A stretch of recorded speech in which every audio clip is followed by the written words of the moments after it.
What's up YouTube? This is TuProfeYouTube here, and we're going to keep on talking about linear transformations, and this time we're going to find the linear transformation from a polynomial of order 2 to R3 if we're only given the image or the range if you will.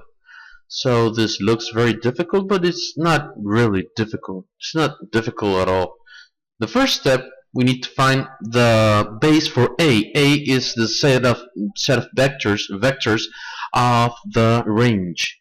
And for first, the first step is to solve for x. So we get to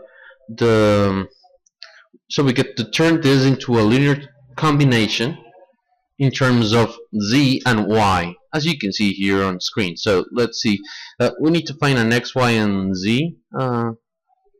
A set of vectors, and for that we're gonna, x is equals to 2z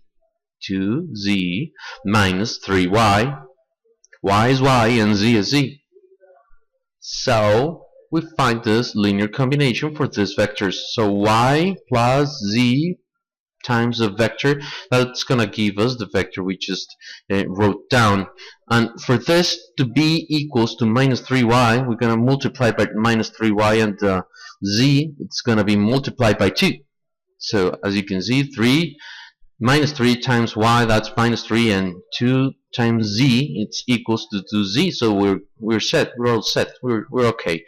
We need to multiply by 1 here, in order to get y as a second value, and for the third value we need to get a 0 for y and 1 for z.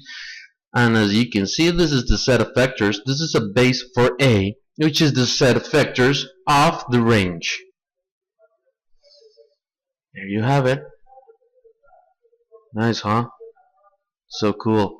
But this is not what we're looking for. We need a chubby beta here to find the vectors for 1, x, and x squared, since we're gonna come from a polynomial of order 2.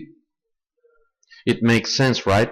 So for this, we need the linear transformation of 1, which is gonna be the first vector we found, minus 3, 1, and 0. The linear transformation of x, which is going to be the second vector, 2, 0, and 1. And since there is no other vectors for x squared, for the linear transformation of x squared, that's going to be the vector 0, 0, 0, as you can see here on screen. Now let's clean this up a little and put it on the side so we can work a lot better. Okay, here we go.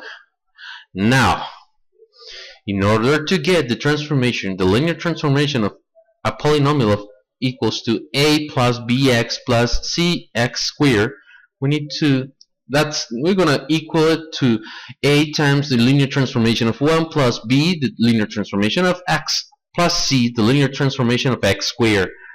So we just substitute the linear transformation of 1 for the vector, which it is equivalent to. The same we do for the linear transformation of x and the linear transformation of x squared, and this is it. This is only pure little easy math for you guys. So this is the result. There is not more to it. So you simply multiply and fill up the rows. You get 3 rows to fill, and this is the answer. There you go. So this is the linear transformation from P2 to R3 given the range. Thank you all for watching this video. Please show your love and drop a like. Subscribe if you liked it. Goodbye, and I'll see you next time. Bye bye. Ciao.